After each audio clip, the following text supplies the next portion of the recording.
Yeşilçam dünyasına adını altın harflerle yazdıran birçok ünlü isim bulunmaktadır. Bu oyunculardan birçoğunun ismini bile bilmemekteyiz. Sizler için araştırdığımız bu Yeşilçam oyuncularının şaşırtan son halleri. Bu tarz çalışmaların devamı için videomuzu beğenmeyi unutmayınız. Pervin Par Mahir Özerdem'le bir süre evli kalmıştır. 1957 yapımı Bir Avuç Toprak filmiyle başlayan oyunculuk yaşantısı 1977 yapımı Çırılçıplak adlı film ile son bulmuştu. İzmir'e yerleşti ve çiçek dükkanı açtı. Par, 2 yıl lösemi tedavisi gördüğü 9 Eylül Üniversitesi Tıp Fakültesi Hastanesi'nde 76 yaşında hayatını kaybetmişti. Çeşme'de bulunan Dalyan Mezarlığı'na defnedilmiştir. Serpil Çakmaklı Serpil Çakmaklı Eskişehir'de doğdu. Gerçek adı Şener Dönmez'dir. Sinemadan önce mankenlik yaptı. 1980'li yılların başında TRT stüdyolarında yayınlanan Alçaktan Uçan Güvercin adlı mini diziyle üne kavuştu. Birçok sinema filminde rol aldı. Sahnelerde solistlik yapan sanatçı 2000 yılında Serpil Çakmaklı isminde bir albüm çıkarmıştı. Deniz Türkali Nişantaşı Kız Lisesi'nde okurken tiyatroyla tanıştı. Şişli Koleji'nden mezun oldu. Konservatuvar tiyatro bölümünü kazanıp Türkiye'deki 2 yılın ardından tiyatro eğitimine Londra'da devam etti. Bu sırada aynı zamanda müzik çalışmalarını da gerçekleştirdi. Çeşitli ülkelerde konserler verdi. Türkiye'ye döndükten sonra bir süre Milliyet Yayınları'nda yayın danışmanlığı yapmıştı. Sezer Sezin Ödüllü Türk sinema ve tiyatro oyuncusudur. 1940'lı ve 60'lı yılların arasında sinemada aktif olarak çalıştı. Sinemaya yapımcı olarak hizmet etti. 25 Ekim 1929 tarihinde İstanbul'un Eyüp semtinde Mesrure Sezer adıyla dünyaya geldi. İlkokul ve ortaokulu bu semtte tamamladı. Ortaokuldan sonra eğitimine devam etmedi. Küçük yaşta tiyatro ilgi duymaya başladı ve bale dersleri aldı. İlk sahneye çıkışı 1940'lı yıllarda Eminönü Halkevi Tiyatrosu'nda Kral Oedipius adında bir oyunla oldu. Bu oyunda kralın kızını oynadığında daha 11 yaşındaydı. Zeynep Aksu 1960'ların sonlarıyla 1970'lerin başlarında oynadığı başrollerle tanınıyor.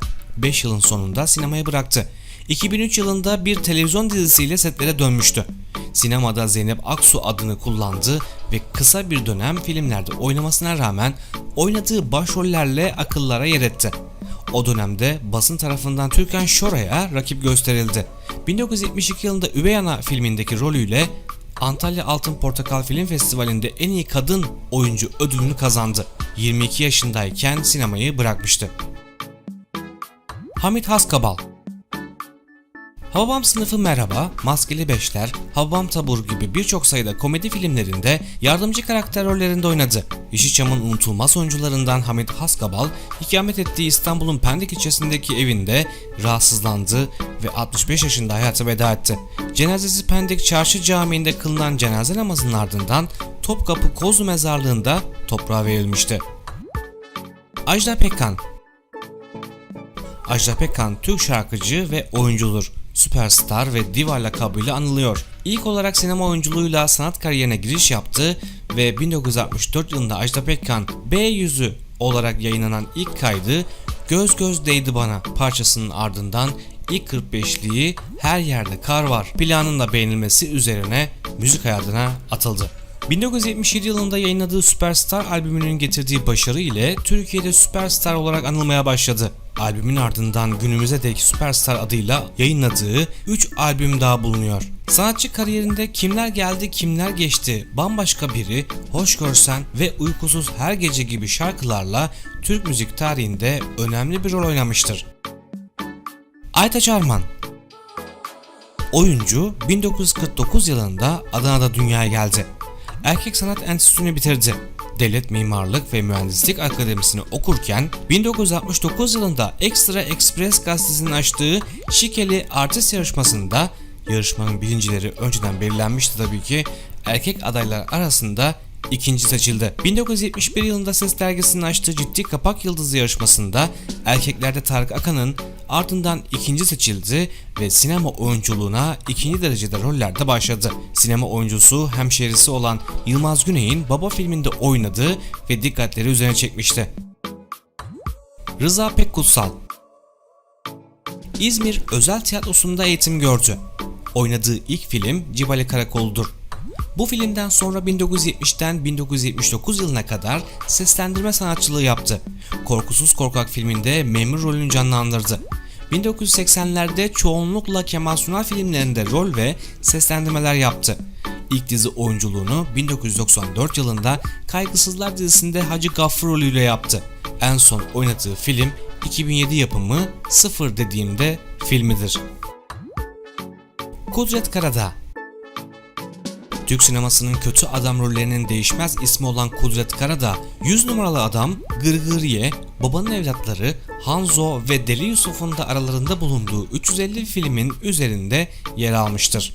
Genelde kavgacı ve kötü adam rollerini üstlenen Karadağ, Kemal Sunal, Tarık Akan ve Cüneyt Arkın gibi isimlerin birçok filmlerinde yer aldı. Oyuncu 23 Şubat 2004 tarihinde İstanbul'da hayatını kaybetmişti. Sami Hazinses. 1925 yılında Diyarbakır'ın Hançepek mahallesinde doğan Hazinses, ilkokuldan sonra çalışmak için İstanbul'a geldi. 1953 yılında Mahir Canova'nın yönettiği Cüneyt Gökçer, Atıf Kaptan ve Muhterem Nur'un oynadıkları Kara Davut filminde göstermiş olduğu rolle sinema oyunculuğuna başladı. Sonraki yıllarda çevirdiği filmlerle rollerini büyüten Hazinses, Türk sinemasının unutulmaz komedi sanatçıları arasında girmeyi başardı. Hazinses oyunculuğun yanı sıra güfte ve beste çalışmaları da yapmıştı. Sanatçının Bir Dilbere Müpteladır Deli Gönlüm adlı eserini Zeki Müren seslendirmişti. 23 Ağustos 2002 tarihinde vefat etti. Cenaze töreni Kadıköy Surp Takavor Kilisesi'nde yapıldıktan sonra naaşı Hasanpaşa Ermeni mezarlığına defnedilmişti. Yıldırım Gencer. 1936 yılında Adapazarı'na dünyaya geldi Yıldırım Gencer. Galatasaray Lisesi ortaokul kısmından mezun oldu. Sinemaya 1963 yılında El Alem Ne Der filmiyle başladı ve ilk filminin afiş resmini ressam akrabası Faruk Geç çizmişti. Çok sayıda filmde başrol ve ikinci derece rollerde oynadı. Bazı televizyon dizilerinde de oynamıştı. Türk sinemasında kötü adam karakteri rollerinde tanınan sanatçı, alçak gönüllülüğü ve kendine özgü gösterişli yürüyüşüyle, duruşuyla tanınıyordu. Sinema ve dizi filmlerinde rol almıştır. Yıldırım Gencer son zamanlarda kardeşi Gündüz'ün Kuzuluk'taki evinde yaşamaktaydı. Bir filminde yönetmenlik yapan sanatçı 69 yaşında kalp krizinden yaşamını yitirmişti. Orçun Sonat. Orçun Sonat Samsun'da dünyaya geldi. İlkokuldan sonra Ankara Devlet Konservatuarı piyano bölümüne girdi. Kuleli Askeri Lisesi ve Kara Harp Okulu'nu bitirdikten sonra üst teğmen rütbesiyle görev yaptığı Türk Silahlı Kuvvetleri'nden 1969 yılında ayrıldı ve tiyatroya geçti. Lale Oraloğlu Tiyatrosu'nda profesyonel sanat hayatına başladı. 1980'de tekrar Oraloğlu Tiyatrosu'na ortak oldu ve sonraki yıllarında televizyon dizilerinde karşımıza çıkmıştı. Sizler için derlediğimiz özel çalışmamız burada sona ermiştir.